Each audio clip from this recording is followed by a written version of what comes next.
Timeline, 5000 ans d'histoire, Richard Fremder.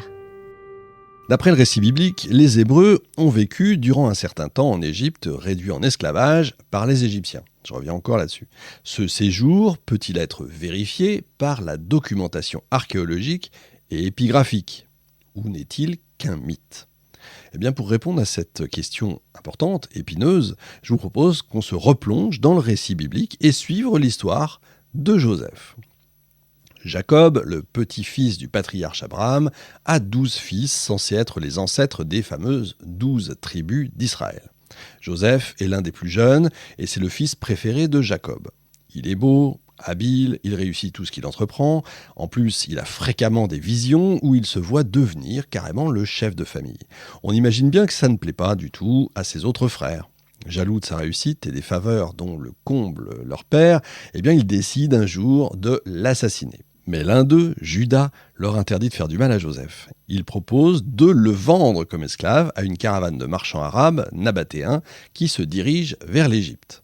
Il est vendu à Potiphéra, un officier de Pharaon, il devient rapidement son intendant, la femme de l'officier tente de le séduire, il va résister, pour se venger, elle raconte à son mari que Joseph a tenté de coucher avec elle, Joseph est donc emprisonné avec le maître échanson et le maître panetier du roi. Il interprète leurs rêves qui se réalisent, l'échanson retrouve sa place, tandis que le panetier, lui, est exécuté. Mais une nuit, c'est le roi en personne qui a un rêve étrange que personne n'est capable d'interpréter. Il voit 7 beaux épis et 7 vaches grasses, suivis de 7 épis fanés et de 7 vaches maigres. L'échanson se souvient alors de Joseph. Le roi le fait venir et Joseph explique la signification du rêve. Les 7 vaches grasses représentent 7 années d'abondance, suivies de 7 années de famine, symbolisées donc par les 7 vaches maigres. Il conseille au roi de faire des réserves durant les 7 premières années, en prévision des 7 années de famine qui vont toucher tout le Proche-Orient. Le pharaon, émerveillé par les talents de Joseph, en fait son grand vizir et lui confie la gestion du pays. La famine touche donc le pays et Canaan. Jacob envoie ses fils en Égypte pour trouver de la nourriture parce que ce pays est le grenier à blé du Proche-Orient grâce aux crues du Nil. Ils rencontrent Joseph, mais ne le reconnaissent pas. Joseph finit par leur révéler son identité. Jacob et sa famille s'installent en Égypte. Joseph épouse une Égyptienne, Asnath, qui lui donne 2 fils, Manassé et Éphraïm. Prenez des notes. Lorsqu'il meurt, les Hébreux sont donc installés sur le territoire égyptien.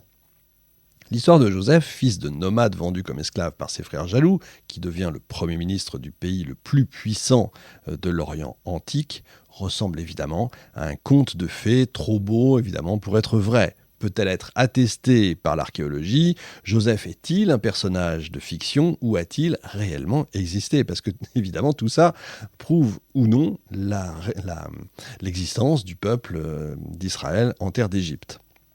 Cette question se révèle être d'une extrême délicatesse, si je puis dire. L'historien qui s'intéresse à l'histoire de Joseph va marcher littéralement sur des œufs. Son histoire ressemble tellement à un conte merveilleux. Faut voir. Or, elle semble avoir quand même une parenté stupéfiante avec un conte populaire égyptien de l'Égypte antique qu'on appelle le conte des 2 frères. L'aîné possède une maison et une femme. Son frère cadet, qui vit avec lui, et son aîné, l'aime comme son fils. Sa femme s'éprend du cadet et lui fait des avances, mais il résiste. La femme fait alors croire à son époux que son jeune frère a tenté de la violer. Le jeune frère est alors obligé de fuir pour échapper à la colère de son grand frère. Cette histoire ressemble donc très étrangement à celle de Joseph quand il est l'intendant de Potiphar. Or, ce conte a été écrit durant la 19e dynastie, c'est-à-dire celle de Ramsès II et de Meremta. Là, vous allez me dire, incroyable, le monde est quand même petit. Faut-il en conclure que le récit biblique relatif à Joseph n'est qu'un mythe, que Joseph n'a jamais existé? Si un esclave hébreu était devenu le grand vizir du pharaon, donc le 2e homme, si vous voulez, le plus puissant et le plus important de l'État, son nom et ses titres apparaîtraient en fait dans la documentation égyptienne. Vous savez que la bureaucratie du pays du Nil est la plus pointilleuse à cette époque, la plus méticuleuse de l'histoire antique. J'ai déjà eu l'occasion d'en parler. Le moindre événement politique, la moindre transaction, le moindre différend entre particuliers est systématiquement couché par écrit.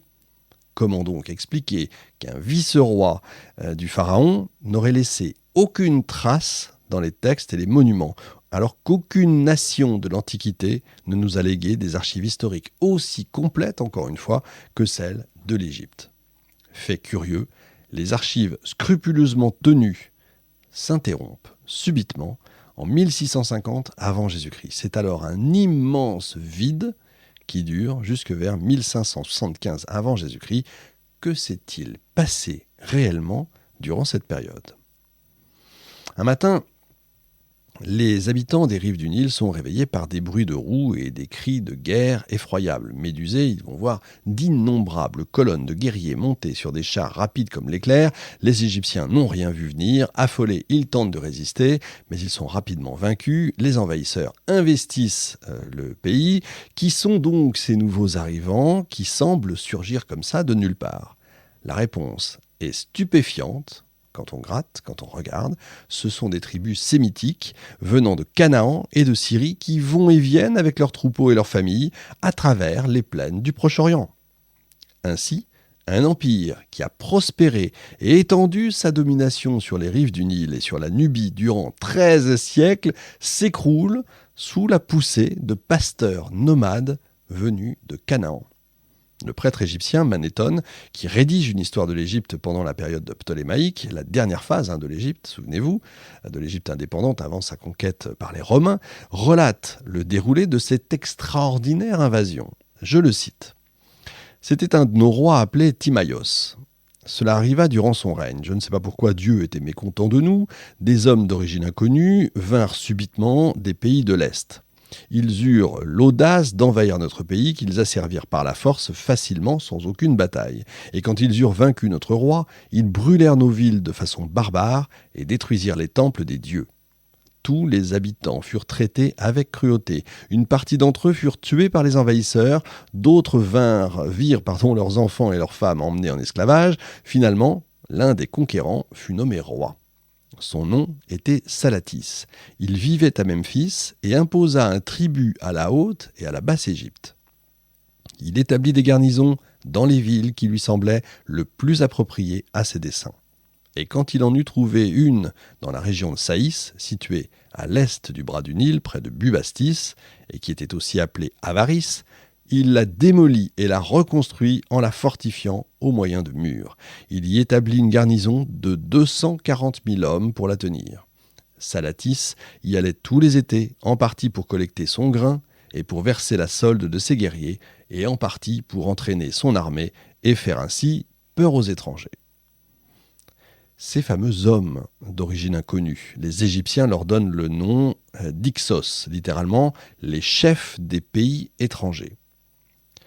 Les fouilles de leur capitale, Avaris, localisée sur le Tel el-Daba, révèlent une lente et progressive croissance de l'influence cananéenne dans la poterie, dans l'architecture et dans les rites funéraires à partir de 1800 avant Jésus-Christ.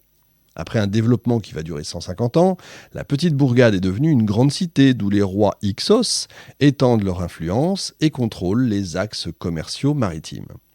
Les nombreux sceaux et inscriptions découverts sur ce site sont clairement de type cananéen.